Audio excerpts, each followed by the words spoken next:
In the autumn of 1881, a trailhand named Walt Pruitt was riding night watch over 400 head of longhorns outside the Cimarron River when 3 riders cut across his line in the dark. He had a revolver on his hip. He never touched it.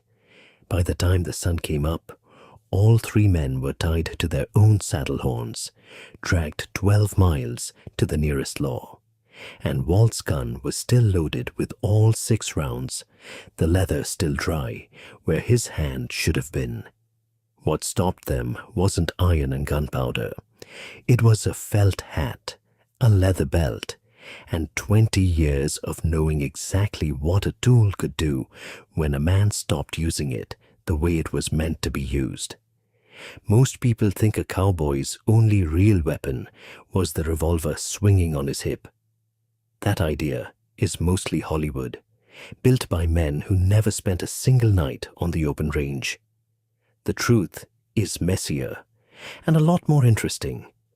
A working cowboy in the 1870s and 1880s walked around with a small arsenal hiding inside his ordinary gear.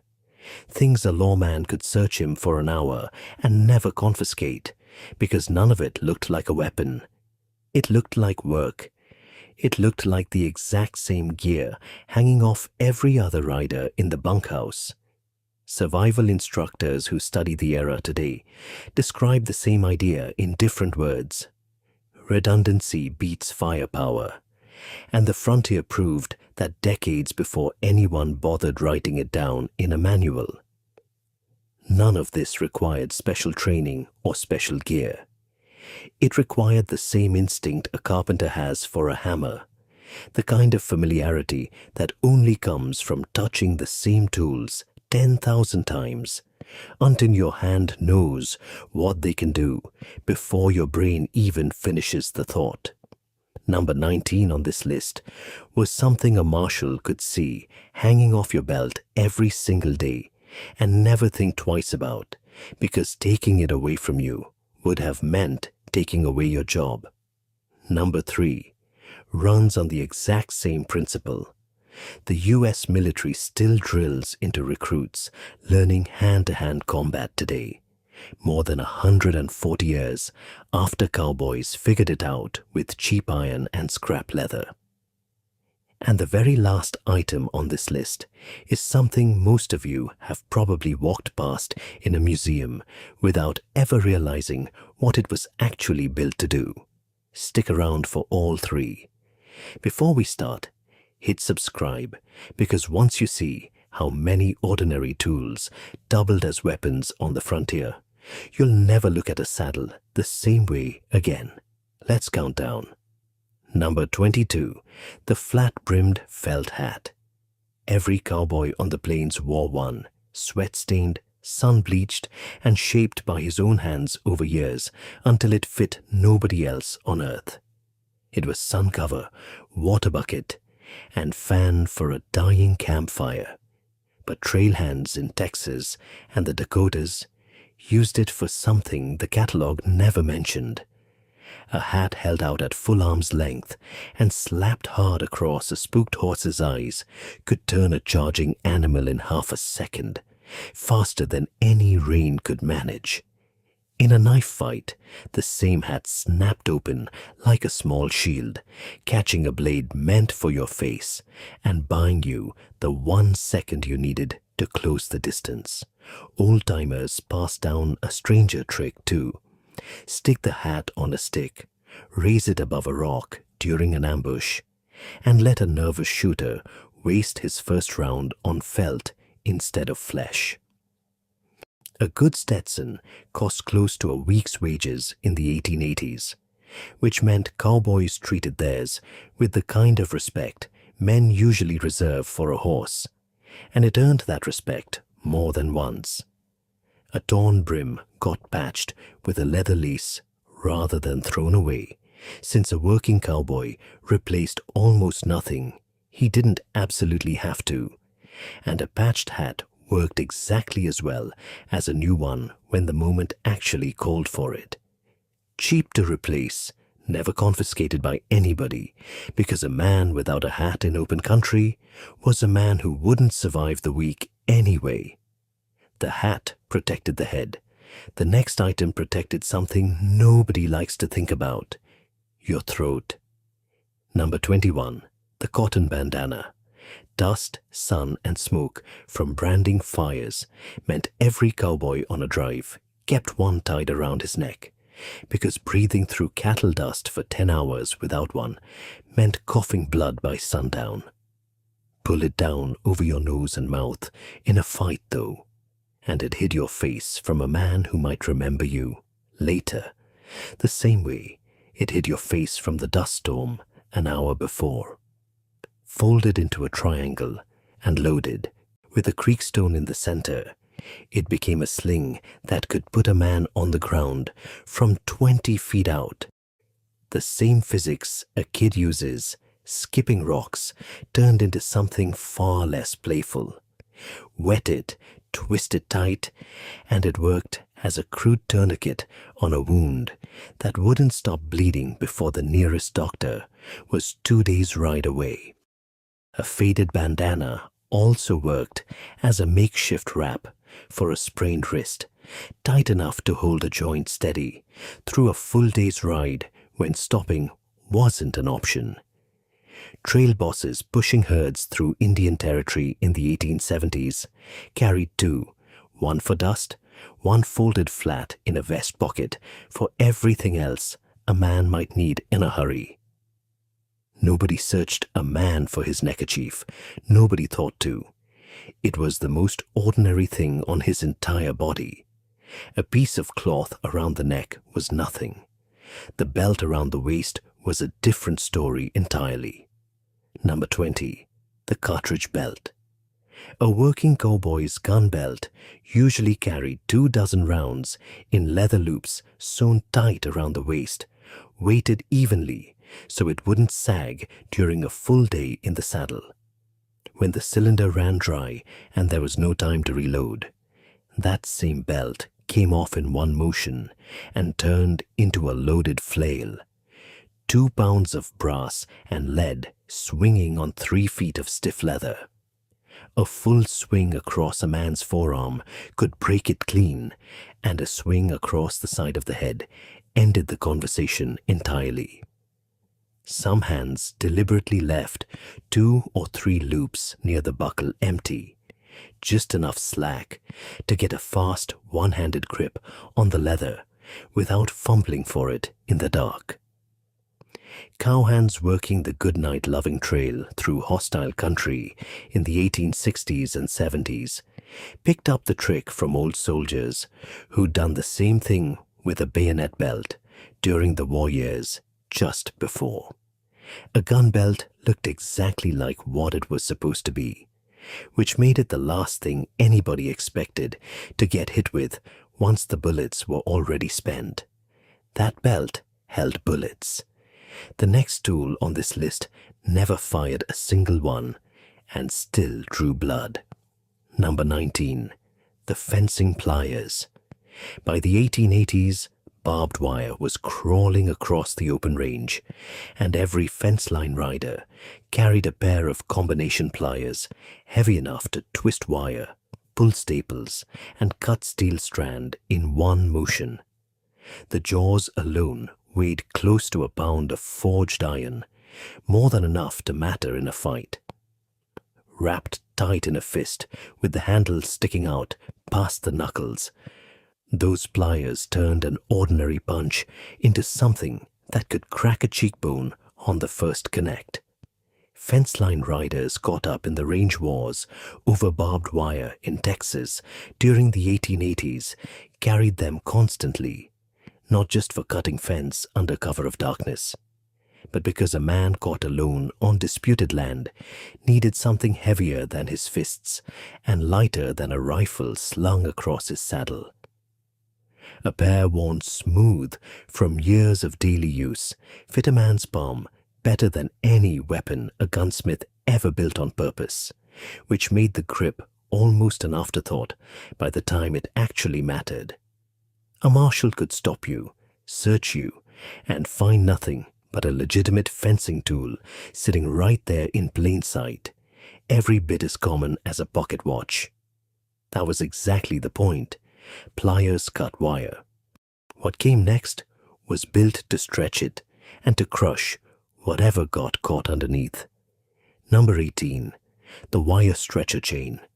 Stringing barbed wire across miles of open prairie required a stretching tool, usually a length of heavy chain fitted to a ratchet lever, used to pull wire taut between posts before it was stapled down tight.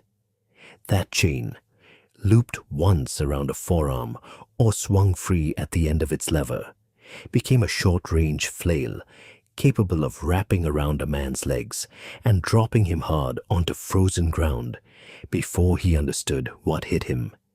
The same chain, looped twice around a fence post instead, could pin a man in place long enough for help to arrive. No knots required, just tension and gravity doing the work. Homesteaders defending fence lines from cattlemen who wanted the range left open carried these stretchers on their wagons through the fence-cutting wars of the early 1880s, and more than one standoff ended with a chain instead of a gunshot, because a dead man brought the law, and a beaten man usually just rode away and never came back. It looked like fencing equipment leaning against a post. It worked like a medieval flail. Nobody who saw it coming forgot it. That one came off the fence line, the next came off the horse, and almost nobody clocked it as a weapon at all. Number 17. The curry comb. Every cowboy groomed his horse daily with a comb of close-set metal teeth designed to pull loose hair, dried mud, and burrs out of a thick winter coat. It was small enough to disappear into a saddlebag pocket, and harmless enough that nobody gave it a second look, the way nobody looks twice at a toothbrush. Raked hard across a man's face or forearm in a grappling fight, though those same metal teeth opened shallow cuts in rows, the kind that bled freely and stung enough to break a man's grip instantly, even a grip that had every advantage of size and strength. A comb worn down to half its original teeth still worked just fine for this, since dull metal raked nearly as hard as sharp once it found skin. Wranglers on remote line camps in Montana and Wyoming, hours from the nearest doctor and sometimes days from the nearest other human being, used curry combs this way more than once when a fight went to the ground and there was nothing else within reach. It wasn't a killing weapon. It didn't need to be. It just needed to make a man let go long enough to even the odds. The comb scraped the horse's coat. The next tool came straight out of its mouth. Number 16, the curb chain. Most Western bits used a flat link chain running under a horse's jaw, tightening pressure when the rider pulled the reins to slow or turn the animal. Spare chains lived in saddlebags for when a link broke on the trail, and a worn-out bit chain wrapped twice around the knuckles turned an ordinary fist into something closer to a set of brass knuckles. Except nobody could arrest a man for owning horse tack he'd carried for years. Some riders kept a second chain coiled separately in a vest pocket, ready to tell anyone who asked that it was simply a spare for the bridle, which it usually was, right up until the night it wasn't. Saloon brawls in cattle towns like Abilene and Ellsworth during the height of the cattle drive era saw curb chains used exactly this way, quietly, pulled out only after a fight had already started, and there was no time left to be subtle about anything. A blacksmith could replace a chain for a few cents at any forge between Texas and Kansas. The man who used one for something other than a horse's mouth never had to explain where it came from, because nobody ever thought to ask. That chain came from the horse's bridle. The next weapon came from underneath it entirely. Number 15. The iron stirrup. A cowboy's stirrup was a solid loop of forged iron hanging from a leather strap, built to hold the full weight of a man standing in the saddle at a dead run across rough ground. Unbuckled from the fender and swung free, that same iron loop on its leather strap became a short flail with real reach, 2 pounds of metal capable of breaking a wrist or splitting a scalp on the very first swing. A stirrup leather frayed from years of riding sometimes snapped clean on the first hard swing, which meant a man only got one good use out of the trick before he needed a fresh strap to try it again. Drovers caught in night raids on the staked plains of West Texas, isolated and badly outnumbered, sometimes stripped a stirrup off a saddle rather than draw a gun in pitch dark, where a muzzle flash gave away your exact position to 3 other men circling somewhere just out of sight. It made noise on the swing and nothing else. No flash, no bang, just iron meeting bone in the dark, over and over, until the dark went quiet. First pattern break. Everything up to this point came off a man's belt, his saddle, or his horse. Tools he carried because his job demanded it, and nothing more. What's coming next came off the wagon train itself, and these were never meant to be subtle in the first place. Wagons carried tools built for hauling and breaking ground, not for fitting quietly into a coat pocket, and that difference changes everything about how they were used once a fight actually started. 3 men with no guns at all could still walk away from a fight at a circled wagon train, simply because the gear stacked inside that wagon outweighed anything riders on horseback were carrying. Number 12 on this list weighs as much as a grown man and is strong enough to crush a steel rifle barrel flat against a rock. Stay with this. Number 14, the York's yoke. Settler wagon trains crossing the plains from the 1840s through the 1860s relied on oxen instead of horses for the heaviest hauling, and each yoke, the curved wooden crossbar fitted over a pair of oxen's necks, was carved from solid hickory or oak, roughly 4 feet long and heavy enough that lifting one for an hour left a grown man's arms shaking by sundown. Pulled off a downed ox during a stampede or an attack on a wagon train, that same beam became a 2-handed war club, capable of crushing a man's chest through a heavy coat with a single committed swing.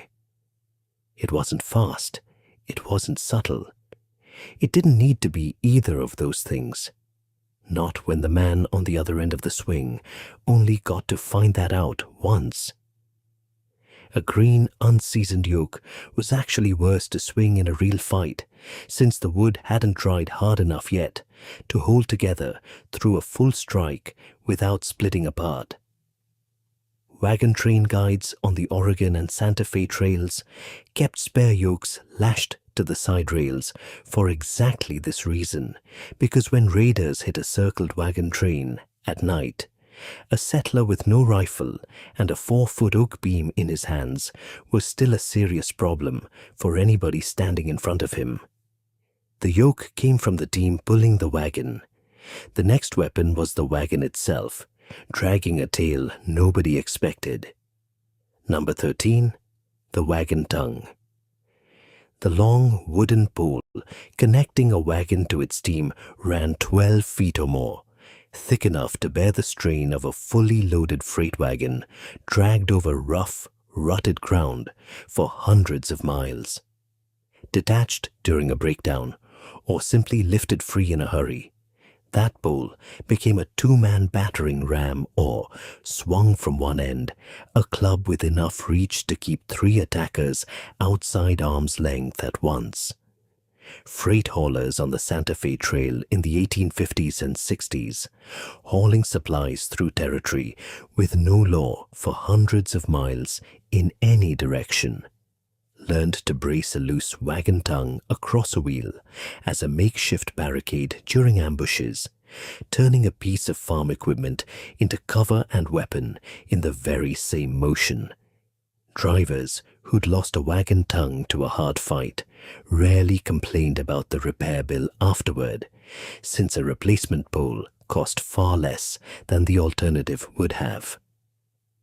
A man behind a barricaded wagon tongue with a 12-foot pole in his hands was not an easy target, and everyone who tried learned that lesson the hard way, usually only once. That pole came from the wagon's front end. What's next came out of the barrel pointed at you, but it had nothing to do with bullets at all. Number 12, the ramrod. Before metallic cartridges took over in the 1870s, cowboys and frontiersmen, still carrying older percussion rifles, needed a ramrod, a long thin steel or hickory rod used to pack powder and ball down the barrel before every single shot could be fired. Pulled free of the barrel mid-fight, when there was no time to reload and an enemy was already too close to shoot anyway, that rod became a fencing weapon, fast and nearly silent, capable of driving into an eye or a throat with almost no warning given to the man on the receiving end. A bent ramrod still worked perfectly fine as a weapon, even well after it had stopped being any use at all for actually loading the rifle it came from. Old buffalo hunters working the southern plains in the 1860s, men who'd carried muzzle loaders longer than most of their younger counterparts, treated the ramrod as a last resort blade substitute, precisely because nobody expected a piece of cleaning equipment to double as a thrusting weapon. It didn't look dangerous sitting under the barrel. It looked exactly like what it was supposed to be, right up until the moment it wasn't. That rod came from a rifle. The next weapon never touched a gun at all. It came from a man's own sewing kit. Number 11, the leather awl. Every cowboy who repaired his own tack carried a small awl, a wooden handle fitted with a thin steel spike used to punch holes through stiff leather for stitching saddles, boots, and harness back together on the trail. It was barely 4 inches long and lived in a coat pocket or saddle bag, completely unremarkable until it was driven into the meat of a forearm or a thigh in close quarters grappling. The wound it left was narrow and deep, the kind that didn't bleed heavily on the outside but did serious damage underneath, the kind a doctor 2 days away would have a hard time fixing properly. A skilled saddler could resharpen the same awl a dozen times over a working life, which meant the tool mending a man's boots today might still be drawing blood 20 years down the road. Saddle makers and trail hands across the cattle frontier in the 1870s carried awls as a matter of routine, the same way a man today carries keys, and more than one bunkhouse dispute ended badly for a man who forgot that the quiet fellow mending his boots had a 4-inch steel spike 6 inches from his hand the entire time. That spike was small enough to disappear in a pocket. The next item on this list was hot enough to end an argument before it really began. Number 10, the tin coffee pot. No chuck wagon on any cattle drive operated without one, kept simmering over the fire from before dawn until well after dark, because a cowboy who couldn't get coffee in the morning was a cowboy nobody wanted to work alongside for the rest of the season. A pot full of coffee at a full boil, thrown directly into a man's face, ended a fight before it really started, scalding skin and blinding an attacker long enough for a second move to finish things off cleanly. A dented pot bored exactly as fast as a brand new one ever did. And Dents never once slowed down a cook who needed to make a point in a hurry. Chuck wagon cooks across the cattle frontier were famously territorial about their fires and their pots, more protective of that gear than most men were of their guns, and more than one camp dispute from the 1870s and 80s got settled with boiling coffee instead of words. Nobody questioned a cowboy walking around with a pot of coffee. Everybody probably should have, every single time. That pot held coffee. The pan sitting right next to it on the fire held something a lot harder than liquid. Number 9. The cast iron skillet. Chuck wagons carried heavy iron skillets, weighing close to 4 pounds, built to survive decades of daily use over open campfires without ever warping or cracking under the heat. Swung in a wide arc by the handle, that same skillet delivered blunt force closer to a sledgehammer than a frying pan, more than enough to end an argument with one solid hit to the side of the head and nothing left to argue about afterward. A skillet handle wrapped in worn leather to fight the heat doubled as a better grip for swinging it. An upgrade no blacksmith ever intended, but every trail cook quietly appreciated. Trail cooks were famously protective of their cookware and their tempers in roughly equal measure, and frontier accounts from cattle drives in the 1870s and 80s describe more than one disagreement settled with cast iron instead of fists or words. It hung from a hook by the campfire in plain sight every single night of the drive. Nobody was ever afraid of it until somebody finally picked it up wrong. Second pattern break. Everything from here forward stops being about kitchen gear and farm tools grabbed in a pinch out of necessity. The next 7 items were carried specifically because a working man knew exactly what they could do, and a few of them run on principles soldiers still train with today, more than a century later. None of what follows needed darkness or surprise to actually work either. Every one of these held up in broad daylight against a man who saw it coming and still couldn't stop it in time. Number 3 on this list is older than gunpowder itself, and the United States military still lists it as a viable field option in its own manuals. Keep watching. Number 8. The camp hatchet.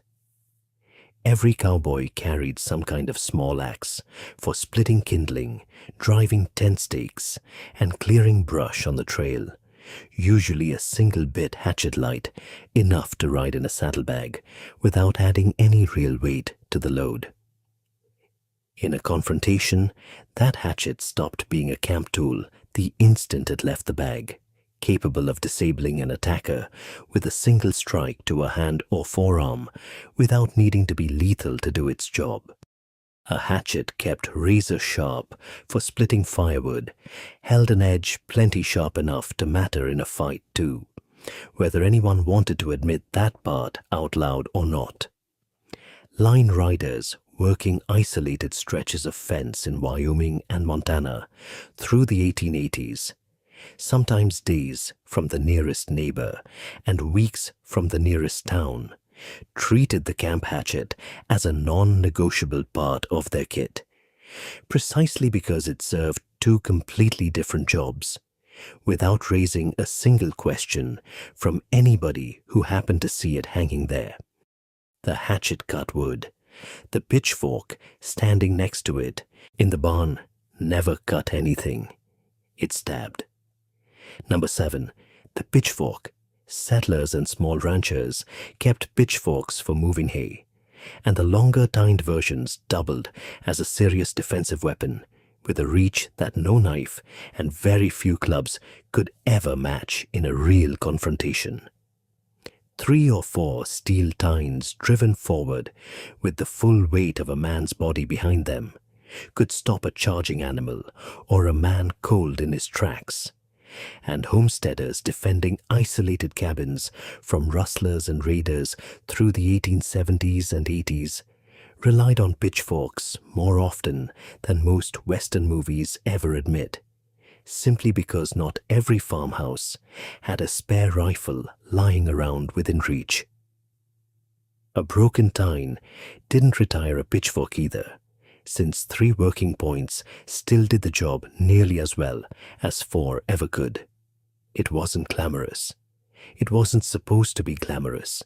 A pitchfork in steady, practiced hands kept trouble at a distance long enough for help to arrive, or long enough for trouble to reconsider whether it was worth the trip at all.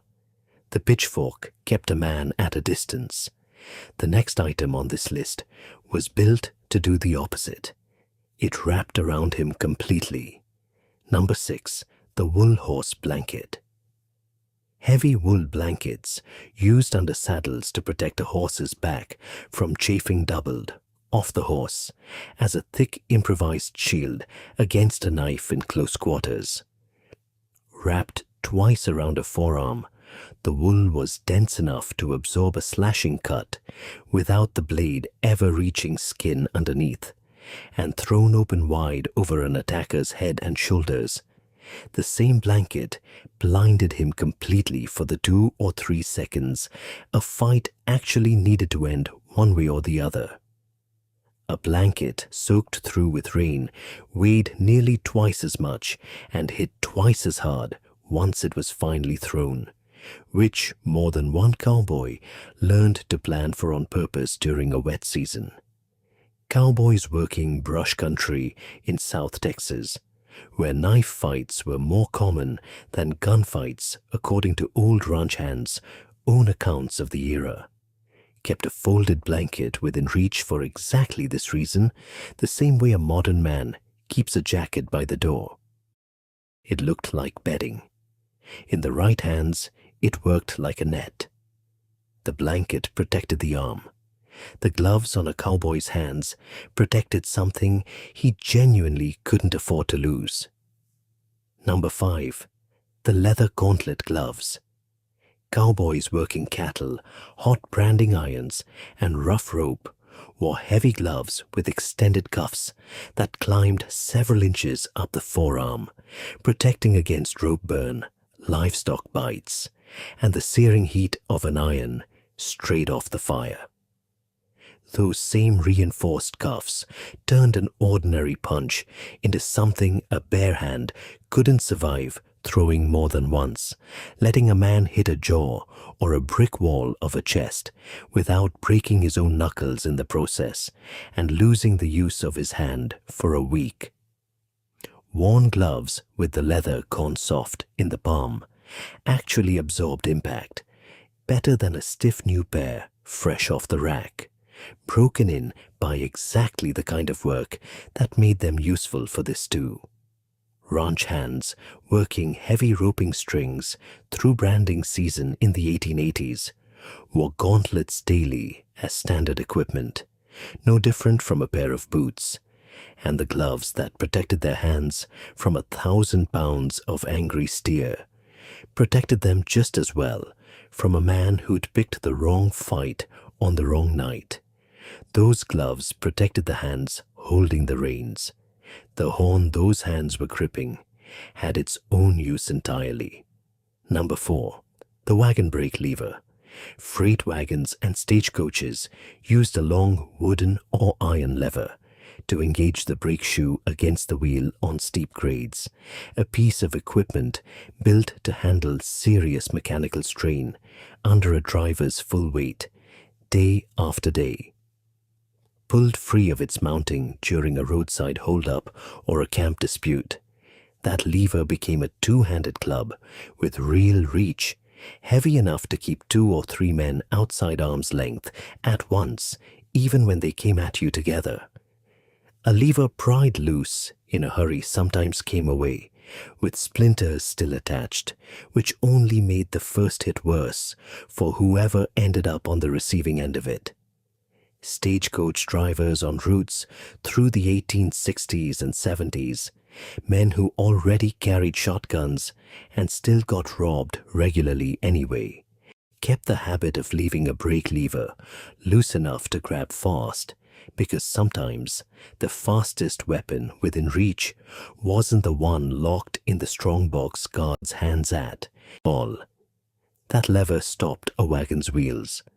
The saddle horn 3 feet in front of the driver's seat could stop a man cold. Number 3, the saddle horn used as a battering point. Every Western saddle had a raised horn at the front, designed to anchor a roped steer mid-chase. But cowboys who'd ridden through range wars learned that riding a horse directly at a man on foot, leading with the chest of the animal and the rigid horn at hip height, could knock a grown man flat on his back before he ever got a hand up to defend himself at all. It's the exact same principle modern military hand-to-hand training calls using mass and momentum instead of muscle, closing distance fast enough that an opponent never gets the chance to set his feet or square up. A rider who misjudged the charge by even half a second usually ended up the one on the ground instead, which kept the tactic rare, and the riders who'd actually mastered it quietly respected. Range war riders in Wyoming and Montana through the 1880s and 90s used mounted charges this way deliberately, not as an accident of riding too close in the heat of the moment, but as a calculated tactic against men who thought they were dealing with someone on foot like themselves. That tactic used the whole horse. The next 2 items were small enough to vanish into a coat pocket completely. Number 2, the canvas crown cloth. Every bedroll on the frontier was wrapped in a heavy waxed canvas tarp meant to keep a sleeping man dry through a prairie thunderstorm that could roll in without warning at 3 in the morning. That same canvas, thrown suddenly over an attacker's head and shoulders, blinded and disoriented him almost instantly, buying enough time to either run or finish the fight on much better terms than the ones he'd started with. A tarp pulled too late did nothing useful at all, which is exactly why night guards practiced the motion the same way a gunman practiced his draw, over and over until it cost no thought at all. Night guards on cattle, drives through hostile territory in the 1870s, kept a tarp within reach specifically for ambushes in the dark, where a man's eyesight was already nearly useless, and taking it away completely evened odds that had been stacked against him only a second earlier. It cost nothing, it weighed almost nothing, and it turned a fair fight into one that ended before the other man even understood what had just happened to him. Number 2 took away a man's sight. Number 1 took away his ability to argue at all. Number 1, the digging bar. Ranch hands setting fence posts across rocky prairie ground carried a heavy iron bar, often 4 feet long and weighing close to 15 pounds, used to break and clear hard soil before a post could be driven into the ground at all. It looked like exactly what it was, a piece of fence-building equipment leaning against a wagon wheel, completely beneath suspicion to anyone who walked past it. Swung like a pike or driven forward like a spear with a grown man's full weight behind it. That same iron bar could break bone through heavy winter clothing or end a confrontation with a single solid strike, delivered before anyone saw it coming. A bar worn smooth from years of digging held a better grip than a brand new one straight off the forge, polished by exactly the kind of honest work nobody ever suspected of doubling as anything else. Even a man who'd never thrown a punch in his life could do real damage with 15 pounds of iron moving at the end of his arms, which is exactly why ranch crews never bothered carrying anything fancier when this was already leaning against the wagon. Homesteaders and ranch crews working isolated stretches of the open range through the 1870s and 80s kept one within reach of every wagon for that exact reason, even though nobody ever called it anything but a fence tool in front of company. The most dangerous weapon on the frontier wasn't hidden at all. It was leaning in plain sight against every wagon in the West, and almost nobody ever looked at it twice. Here's what nobody tells you about the real Old West. The revolver got all the attention because it looked dangerous, cost real money, and made noise everyone remembered for years afterward. But the working cowboy's actual advantage was never the gun on his hip. It was a mind that looked at a curry comb, a coffee pot, a fence post bar, or a wool blanket, and saw exactly what each one could become the moment it needed to become, something else entirely. Every tool on this list was something a man already owned, already carried, and already used every single day for a job that had nothing to do with fighting at all. None of it cost extra, none of it weighed extra, and none of it ever had to be hidden, because hiding it was never the point in the first place. The frontier didn't hand cowboys an arsenal. It handed them a saddlebag full of ordinary gear, and it taught them the hard way, over and over again, that ordinary gear in the right hands stops being ordinary at all. Survival researchers studying frontier history today tend to land on the same conclusion. Modern combat instructors reached independently and much later. The person who improvises fastest usually wins, not the person carrying the biggest weapon. That's the part Hollywood never quite figured out how to film, because it's not nearly as photogenic as a six-shooter spinning on a finger, and a coffee pot to the face never made it onto a single movie poster in 100 years of westerns.